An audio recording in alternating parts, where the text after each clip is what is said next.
Nakakuha na naman po tayo ng 7 Blu-ray at ang kagandahan po rito, halos lahat po naka-slipcase. Pera lang po doon sa isa, pero lahat naka-slipcase po. At ito po galing kay Sir John Adrian. Sir, thank you rito sa mga Blu-ray na to. Hanggang sa susunod, thank you ulit, sir. Okay po, isa-isahin na po natin. Iron Man 3. Ito pong Iron Man 3, akala ko po meron na po ako. Sa pagtingin ko po, 1 and 2 lang po ang meron ako. At yung 1 ko Blu-ray at yung 2 DVD. Kaya po yung 2. Kailangan na rin po natin magka Blu-ray niyan. Ito po, hindi ko na po pinangarap na magka 4K Blu-ray nito dahil hindi naman po ako ganun kahilig sa mga tawag dito, yung mga superhero movies. Okay lang po sa akin ang Blu-ray dito. Yan po yung harapan niya, spine at likod.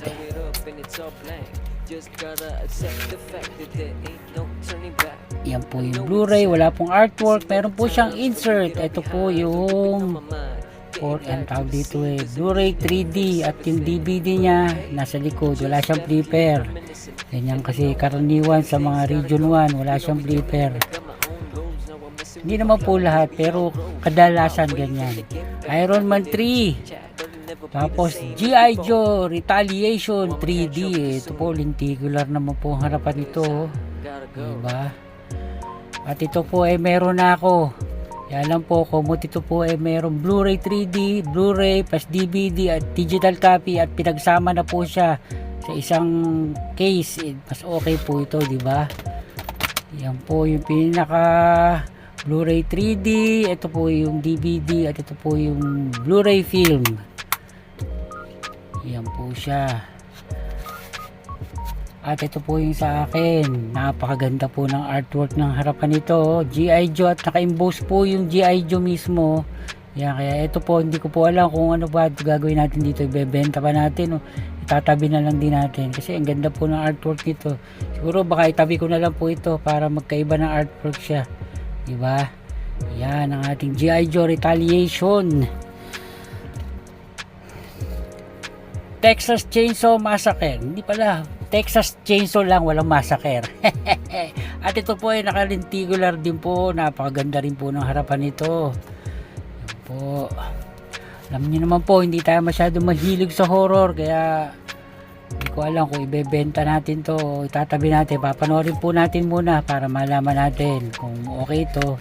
Pagka mga horror movies po, ang hilig ko lang po dyan yung mga zombie movies kagaya po nung World War C kay Brad Pitt, tsaka po yung mga Walking Dead. Yan po, okay po sa akin basta mga zombie movie.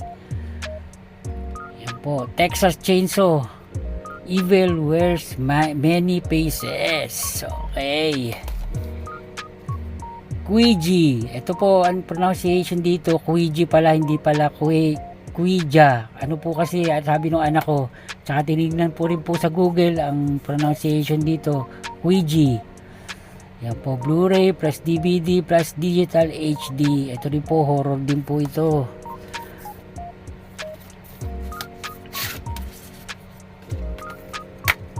Yan po yung Blu-ray at may insert at yung pinaka-DVD niya. Ouija. Skyline. Ito po, patagal ko na pong gustong itong movie na to, kaya lang medyo hindi ko po siya nakakukuha dahil marami po nagsabi na hindi po maganda. Pero kahit hindi po maganda, kailangan tayo mismo mag-check, diba? Para malaman natin. Skyline.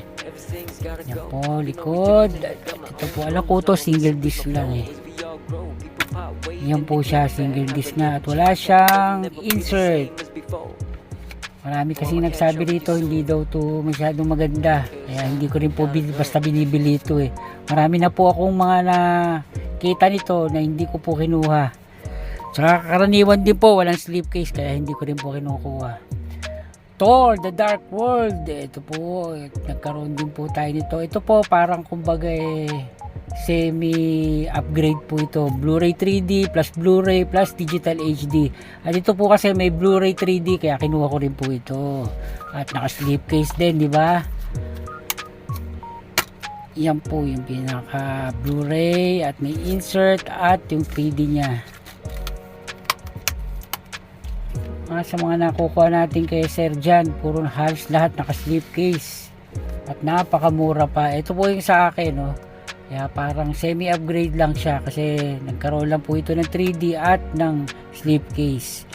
Ito po siguro baka ibigay ko na lang doon sa pinsan ko kasi gusto ng pinsan ko to. Yan, Thor The Dark World.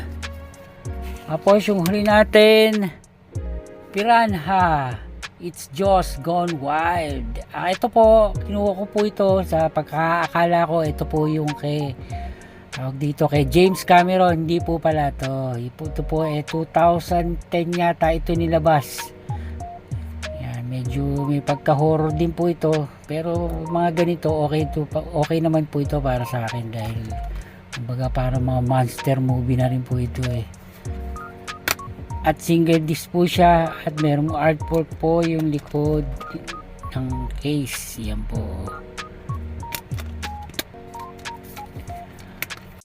Kaya mga ka-HT, ito po yung ating 7 Blu-ray. Hanggang dito na lang po. Hanggang sa susunod na video. Thank you!